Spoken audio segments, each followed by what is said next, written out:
Delbert Ducharme, U.S. Navy. If that hat could talk, it'd tell you a lot of stories. That was my chief's hat that I wore for quite a few years. Proud to wear. This here? Oh, that was a young gentleman. No, that was taken in Alaska, I think. 47. I come in 44, 17. I was already a veteran of World War II. My dad was part French and part Indian. My mother was French, Indian, and Sherman. The reservation that I grew up on was in Cheyenne Agency, South Dakota. The Indian boarding schools was a good training for military service. My grandmother put it best. First time I left for war, she says, and she said it in Indian, she says, "Hurry home, babe, or die well."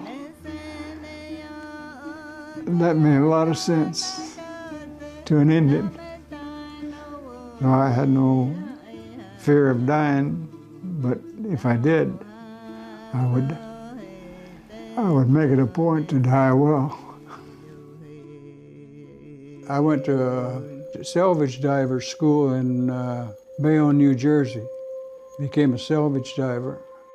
After that, I went to UDT school, which is underwater demolition training.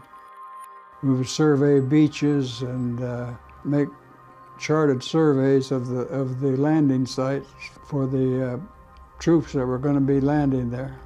We went into Korea. MacArthur had taken over the job of invading North Korea and relieving the pressure on the defenders at Pusan. Finally ended up talking out a treaty on the 38th parallel. They got the treaty with Korea at 53, and as soon as we got that and thought we were going home, we got orders to go to Saigon, what was then French Indochina. We went in and the French troops that were in there went home. And that's how we got tangled up in Vietnam. We had two teams, Team 11 and Team 12. I went over there with Team 11 the first time, and second time I went over there was with Team 12. Our mission was to gather intelligence for the troops in Vietnam. We owned it in the daytime, and the North Vietnamese owned it at night.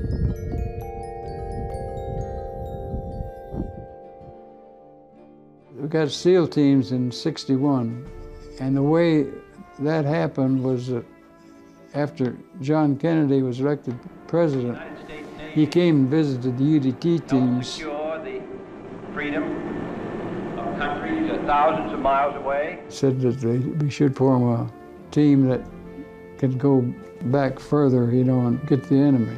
And that's how the SEALs got started. What you have shown us today, techniques, and most of all, your own skill and courage, makes all of us return to the capital with a good deal more confidence and hope.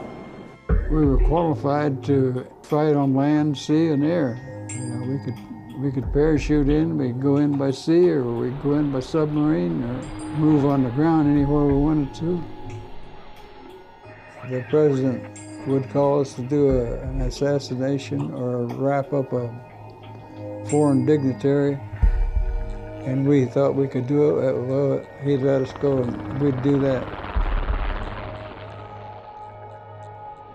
See, the SEAL teams at that time had a nuclear capability, but didn't have a lot of people that could handle nuclear weapons. The guys that I went over to Vietnam with, I hated to leave them there, but that if the command says you go to school, and you go to school, So I was one of about 3 men in the service that was qualified to jump a nuclear weapon out of an aircraft and arm it and hopefully get away. Never had to use it though, which I was glad of. I felt I was pretty lucky to come through 3 wars without a scratch, and so somebody was watching over me. I had my 30 years in, and I was getting old. It was just time to go.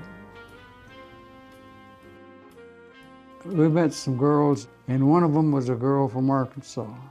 We got married in '75, and she died last year, a year before. So we had a good life together, and that was worth everything to me. I just hated to lose her. But I've never regretted coming to Prescott, Arkansas, and marrying somebody I really love.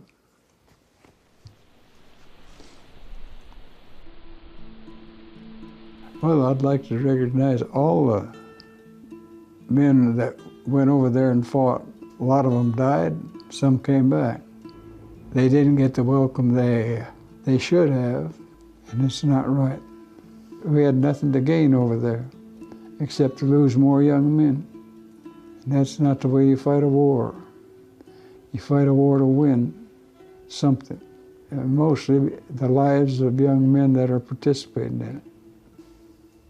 That's my opinion.